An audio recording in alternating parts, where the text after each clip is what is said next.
안녕하세요. 인생이막 상담소의 건강지킴이입니다. 오늘도 우리 시청자분들의 건강한 노후를 위해 찾아왔습니다. 혹시 이런 고민 있으신가요? 밤에 꼭 한두 번은 화장실에 가려고 깬다. 화장실 다녀오고 나면 다시 잠들기 힘들다. 자고 일어나도 개운하지 않고 피곤하다. 만약 이런 증상이 있으시다면 오늘 영상을 끝까지 보셔야 합니다. 바로 많은 중장년층이 겪고 있는 야간요 문제를 다뤄보려고 하거든요. 오늘은 야간요가 왜 생기는지, 그리고 어떻게 하면 밤에 깨지 않고 푹 잘 수 있는지 구체적이고 실용적인 해결책들을 알려드리겠습니다. 특히 오늘은 의학적 근거를 바탕으로 한 10가지 실천법을 상세히 설명드릴 예정이니까 메모 준비하시고 끝까지 함께 해주세요. 오늘 주제가 마음에 드시고 큰 도움을 기대하신다면 구독과 좋아요를 눌러주세요. 좋은 영상을 제작하는데 큰 도움이 됩니다. 먼저 야간요에 대해 정확히 알아볼까요? 야간요는 영어로 녹투리아라고 합니다. 의학적으로는 잠자는 동안 소변 때문에 한 번 이상 깨는 증상을 말합니다. 그런데 많은 분들이 나이 들면 당연한 거 아니야? 라고 생각하시는데 사실 그렇지 않습니다. 야간요는 분명한 질환이고 충분히 개선할 수 있는 문제입니다. 통계를 보면 정말 놀라운데요. 40대 이상 남성의 70%, 여성의 75%가 밤에 최소 한 번은 화장실에 간다고 합니다. 60대가 되면 80% 이상이 야간요를 경험하고 70대 이상은 절반 이상이 밤에 2번 이상 화장실에 간다고 해요. 하지만 흔하다고 해서 그냥 참고 넘어가면 안 됩니다.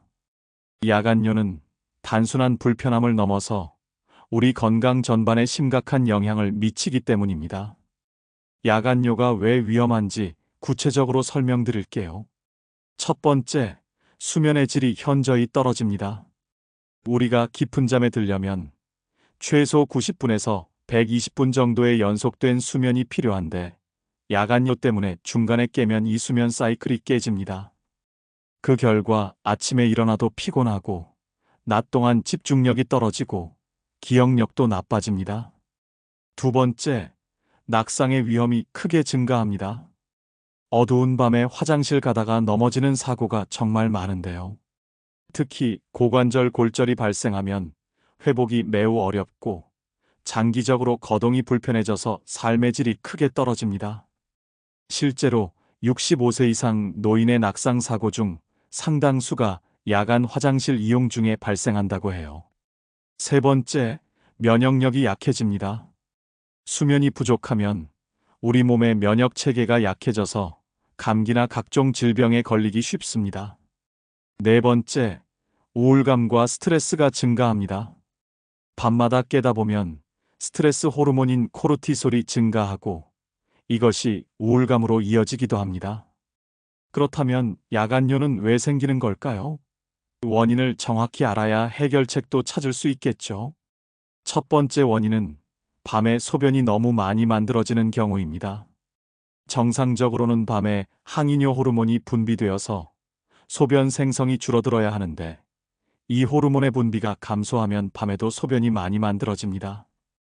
또한 저녁에 수분이나 알코올, 카페인을 많이 섭취하거나 심장이나 신장 기능이 약해진 경우에도 야간 소변량이 증가합니다. 특히 다리 부종이 있는 분들은 주의하셔야 해요. 낮에는 중력 때문에 수분이 다리에 고이지만 밤에 누우면 이 수분이 혈관으로 돌아와서 신장으로 가서 소변을 많이 만들어냅니다.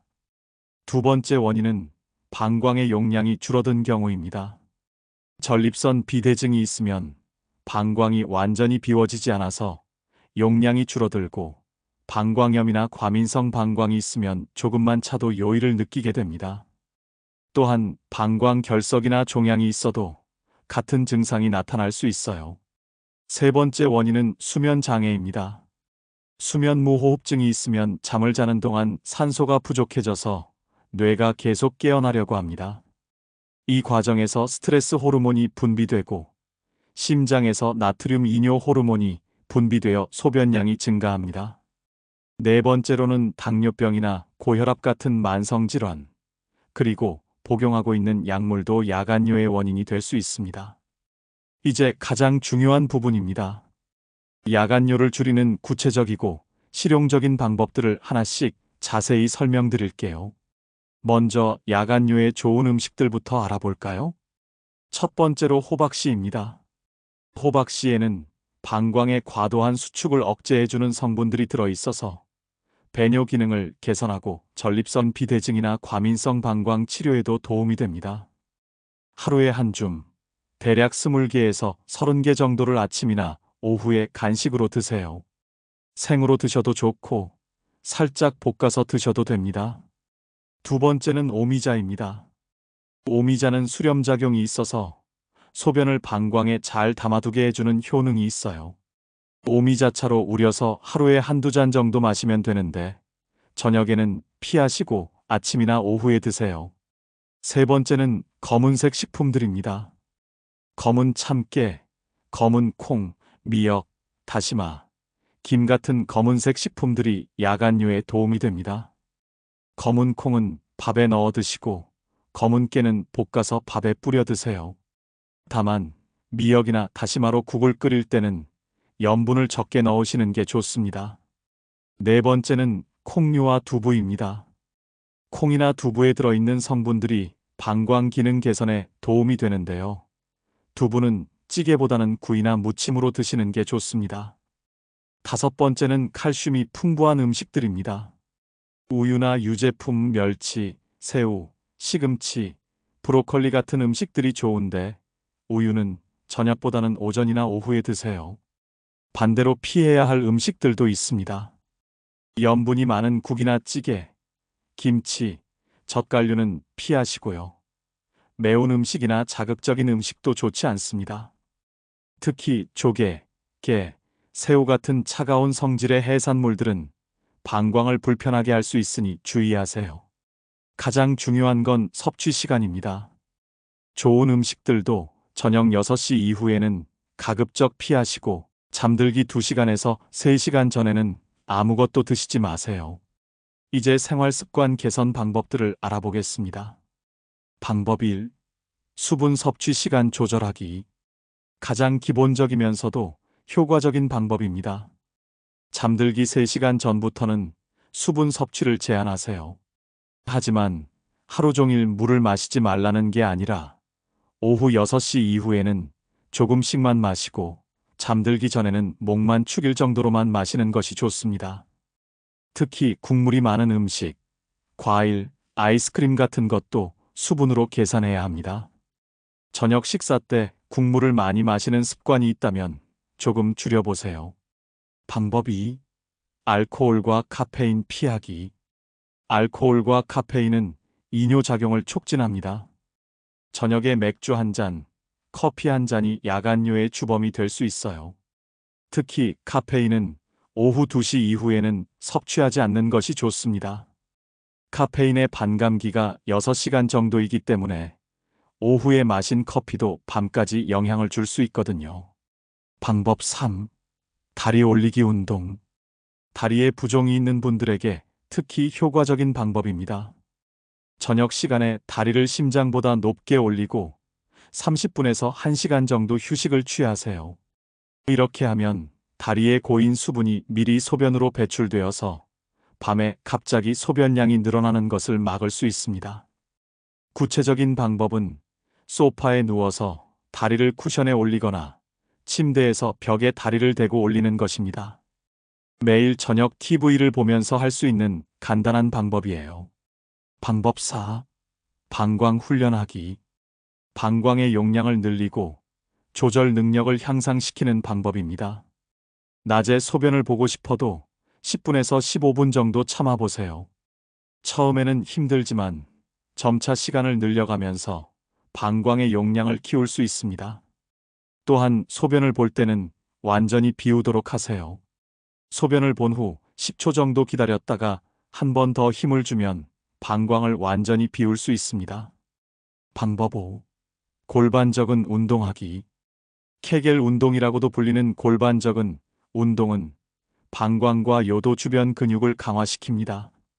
항문과 질도는 음경 주변의 근육을 5초간 조였다가 5초간 이완하는 것을 10회씩 하루에 3번 반복하세요.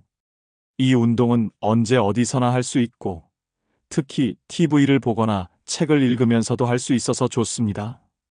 방법 6. 올바른 수면 자세. 수면 자세도 중요합니다.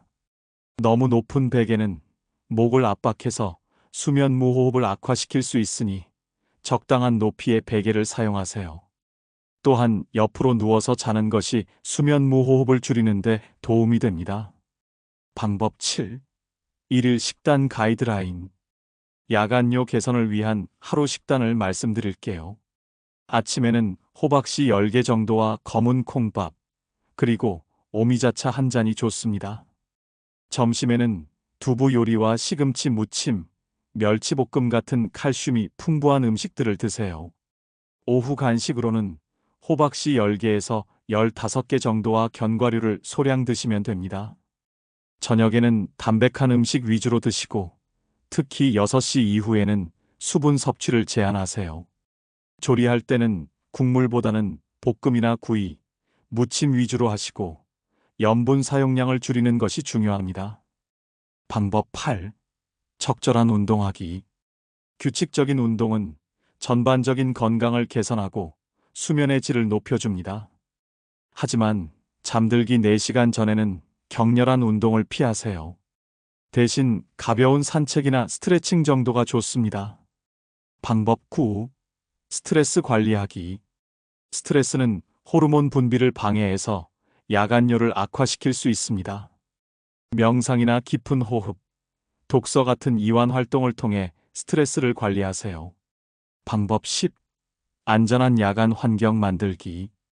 야간뇨가 완전히 없어질 때까지는 안전한 환경을 만드는 것이 중요합니다. 침실에서 화장실까지의 동선에 조명을 설치하고 미끄럼 방지 매트를 깔아주세요.